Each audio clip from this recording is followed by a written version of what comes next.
Memory gland female में, हाँ एक और चीज है, ये वही मेमोरी ग्लैंड है जिसकी वजह से मैमल्स को मैमल्स का नाम दिया गया, ठीक है, ये तो बचपन से पढ़ते आ रहा है। लेकिन अगर ये मेमोरी ग्लैंड फंक्शनल है तभी पहचान है किसी फीमेल की। अगर जैसे आगे जाके ना, जब मैं आपको पढ़ाऊंगी ना disorders, principles of inheritance and variation chapter में, तो वहां पे डिसऑर्डर्स पढ़ते पढ़ते कुछ ऐसे भी डिसऑर्डर्स आएंगे जिसमें मैं आपको सिखाऊंगी कि फीमेल के सारे बॉडी पार्ट्स तो हैं but all parts are non functional. हम उसकी बात नहीं कर रहे हैं, ठीक है, we are not talking about that. हम लोग यहाँ पे नॉर्मल जो फंक्शनल मेमोरी ग्लैंड है उसकी बात कर रहे हैं, ठीक है। तो ये क्या है, ये आप आसानी से बोल सकते हैं कि प्रेजेंस ऑफ, बचपन से जो पढ़ते आ रहे हैं ना, पहली लाइन में वही लिख रही हूँ, presence of functional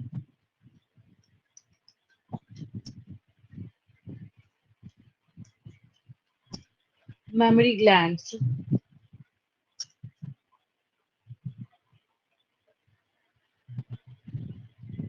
are the characterizing feature of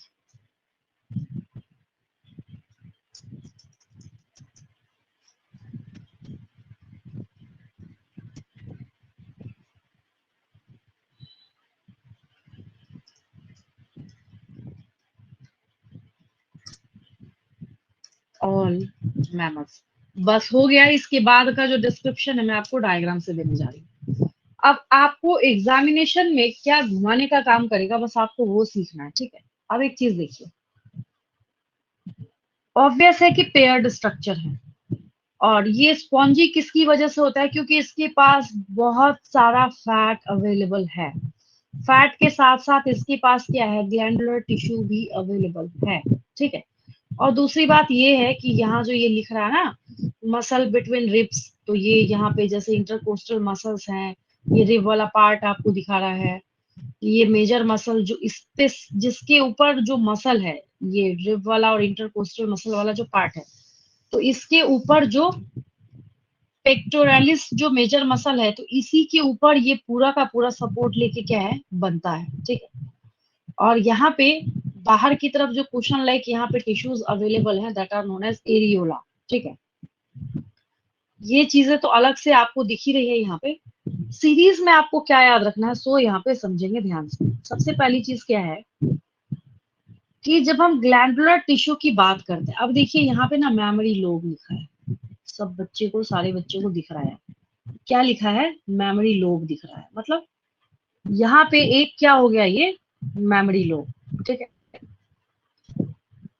तो ईच मेमोरी ग्लैंड जो है, मतलब हर एक जो मेमोरी ग्लैंड है, तो इसमें 15 से 20 लोब अवेलेबल होते हैं। तो 15 से 20 क्या है यहाँ पे, ऐसे ऐसे जो ये लोब्स हैं ये अवेलेबल होंगे। एक तो आपको ऐसे समझाने के लिए शो किया जा रहा है। कितने हो गए मेमोरी लोब्स, 15 to 20। अब क्या याद करना है मैं यहाँ पे बताती हूँ। सबसे पहले मैंने आपको क्या बोला,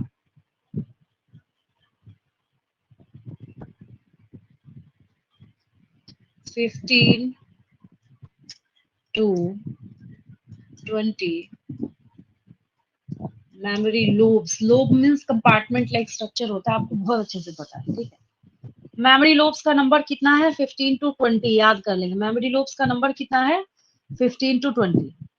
सवाल ये उठता है कि जब हम यहाँ पे मेमोरी लोब्स बोल रहे हैं, तो इसके अंदर क्या है कि ये और भी आगे जाके क्लस्टर ऑफ सेल्स कैरी करता है। क्या करता है, ये क्लस्टर ऑफ सेल्स जो है उनको कैरी करने का काम करता है। तो वो जो सेल है ना यहाँ पे, उसको हम लोग एल्वियोलाई कहते हैं। क्या कहते हैं, एल्वियोलाई कहते हैं, ठीक है। अब देखिए यहाँ पे एक छोटा सा जो ये ऐसे इस तरीके से करके ये गोले जैसा जो स्ट्रक्चर है, एल्वियोली और alveoli is the plural term. और अगर आप इसका सिंगुलर करेंगे तो एल्वियोलस बोला जाता है। तो क्या बोला जाता है, एल्वियोलस बोला जाता है, ठीक है। तो आपको दिख ही रहा है यहाँ पे कि क्लस्टर किसका अवेलेबल है, तो यहाँ पे मेमोरी एल्वियोली का, ये एल्वियोलाई का अवेलेबल है। एक को क्योंकि ये रिप्रेजेंट कर रहा है तो यहाँ पे एल्वियोलस लिखा हुआ है। तो अब जो है यहाँ पे आपके पास क्या है, नेक्स्ट सीरीज में क्या है कि उसके नीचे क्लस्टर ऑफ सेल्स, और क्लस्टर ऑफ सेल देखिए क्या करेंगे हम लोग यहाँ पे डैश देके यहाँ पे एल्वियोलाई। अब ये बन गया क्वेश्चन, क्या क्वेश्चन बन गया सो समझेंगे ध्यान से। ये इतना ज्यादा इंपॉर्टेंट इसलिए हो जाता है क्योंकि मात्र सिर्फ यही एक सेल है जो कि मिल्क सिक्रीशन का काम करता है। अब बच्चे गलती क्या करते हैं एग्जाम में, उनसे पूछा जाता है कि milk secretion is the function of memory lobe, memory duct, memory gland भी लिखा है उसमें, फिर मेमोरी एल्वियोलाई लिखा है।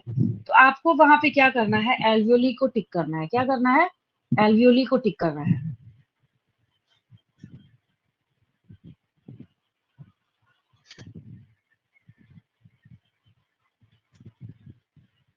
मैम इधर मेमोरी लोब का काम क्या है? लोब कंपार्टमेंट हो गया, काम क्या होगा उसका, जैसे टेस्टिकुलर लोब्यूल्स बताया था मैंने। अब मैं पूछूं आपसे लोब्यूल का क्या काम होगा तो क्या बोलिएगा। लोब्यूल के अंदर तो सेल्स ऑफ जो एल्वियोलाई है वो प्रेजेंट है, बात समझ आई। लोब इज द कंपार्टमेंट जिसके अंदर क्या है, ये जो आपके सेल्स ऑफ एल्वियोलाई है ये प्रेजेंट है, ठीक है। तो मेन काम किसका है, इसका है। तो एल्वियोलाई जो है इसके नीचे मैं यहाँ पे मेंशन करती हूँ, ये जो है एल्वियोलाई, ये सेल्स ऑफ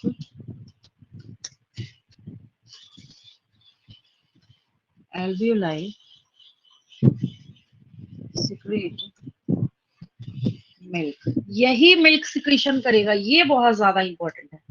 यही क्या करेगा, इसको इसी के साथ रहने देते हैं, इसको एरो की रिक्वायरमेंट नहीं है, ये इसके विद इन ब्रैकेट जाएगा। आपको कहाँ पे मिस्टेक आना है एग्जाम में मैं सो भी बताऊंगी, इसलिए बस वर्ड टू वर्ड लिख रही हूँ आपको, ठीक है। ये हो गया। फिर क्या होता है,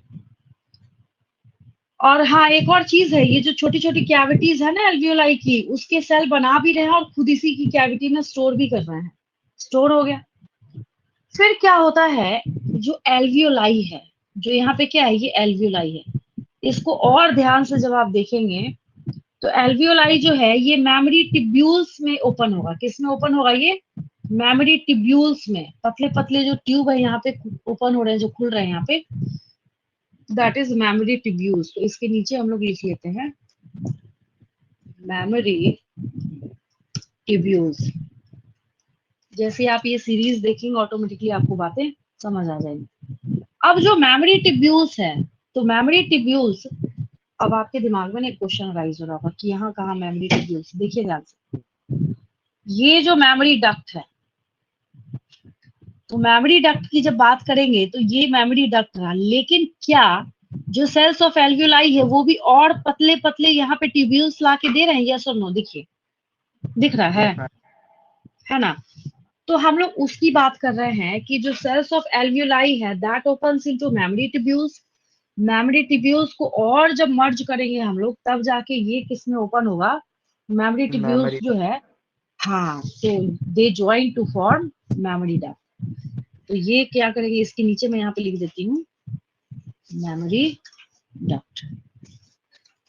मेमोरी डक्ट फॉर्म किया, फिर क्या होगा कि बहुत सारे जो मेमोरी डक्ट्स है, यहाँ देखिए ध्यान से, इधर से आया, इधर से भी आया, इधर से भी आया, इधर से भी आया, ये भी ज्वाइन हो रहा है, ठीक है। तो ये जब यहाँ पे ज्वाइन हो रहे हैं, तो अब जब ज्वाइन होगा तो ऑब्वियस है कि थोड़ा सा यहाँ पे इसमें थिकनेस आएगी। जब थिकनेस आएगी ना, जब सारे मेमोरी डक्ट जहाँ पे मर्ज कर रहे हैं, तो उस,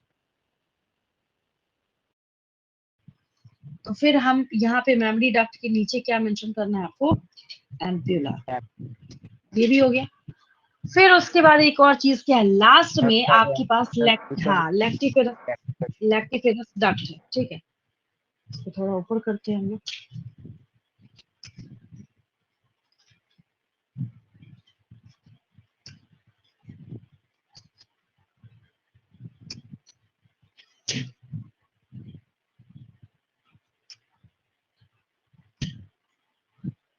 सबसे लास्ट में यहाँ पे आ गया लैक्टिफेरस डक्ट।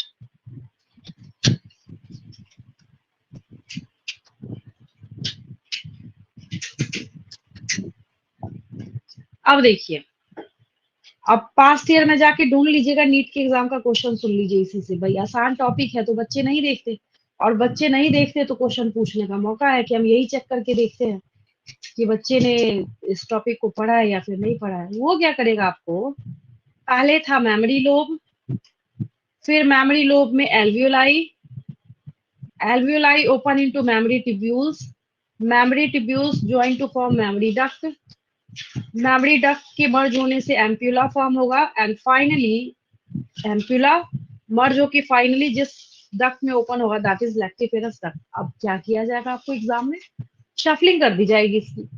ऑप्शन ए में लिखा रहेगा एम्प्यूला, फिर लैक्टिफेरस डक्ट, फिर मेमोरी लोब, फिर मेमोरी ट्यूब्यूल्स। अब आप घूमते रहिए।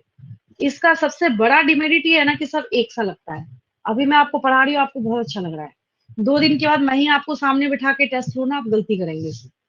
तो इसमें क्या है, आपको सीरीज में क्या याद रखना है कि सबसे पहले mammary lobes, then alveoli, then mammary tubules, then mammary duct, then ampulla, and then finally lactiferous duct. सबसे ज्यादा तो बच्चे इसमें कंफ्यूज करते हैं कि एम्प्यूला मेमोरी ट्यूब्यूल्स के बाद होगा या फिर जस्ट एल्वियोलाई के बाद होगा। तो सब में अगर 4 ऑप्शंस आपको कंफ्यूज करने के लिए दिए जा रहे हैं तो एक्चुअली क्या होगा, 4 में से जो 3 ऑप्शन है वो रॉन्ग होगा, और एक आप कैस और ऐसे क्वेश्चंस में जहां पे आपको सीरीज अरेंज करना होता है, वैसे क्वेश्चंस में अगर आप 1 घंटा भी बैठ के अपना दिमाग लगाए ना, कुछ नहीं मिलना है आपको। काम क्या आना है, तो आपका खुद का जो आप अपने दिमाग में इसको प्रिंट करके जाइए, अपने आप आपको आंसर बीच में से चमकता हुआ दिखेगा। नहीं याद करके जा रहे हैं, बैठ के सोचते रहिए, कुछ नहीं होगा सोचने से, ठीक है। तो ये सीरीज जो है ना, ये याद होनी चाहिए आपको, ठीक है। मेमोरी ग्लैंड में बस आपको इतनी ही पढ़ाई करनी है। अगर कोई आपसे पूछे कि mention the number of memory lobes, that is 15 to 20, which cell secretes milk to cells of alveoli secretes milk, ठीक है। और aggregates of which of the following, अब देखिए क्वेश्चन बनाने के लिए कुछ भी बनाया जा सकता है। Aggregates of which of the following form lactiferous duct, मैं ऑप्शन ए में लिख दूं मेमोरी ट्यूब्यूल्स, बी में लिख दूं मेमोरी डक्ट, सी में लिख दूं एम्प्यूला, हाँ ठीक है, डी में लिख दो मेमोरी लोब्स। क्वेश्चन समझ रहे हैं आप क्या बोल रही हूँ मैं। तो आपको इतने ध्यान से इसकी पढ़ाई करनी है। मैंने आपको बोला था छोटा सा टॉपिक है, तो ये हो गया, इसमें कहीं कोई डाउट नहीं किसी को, क्लियर है बिल्कुल। Yes ma'am.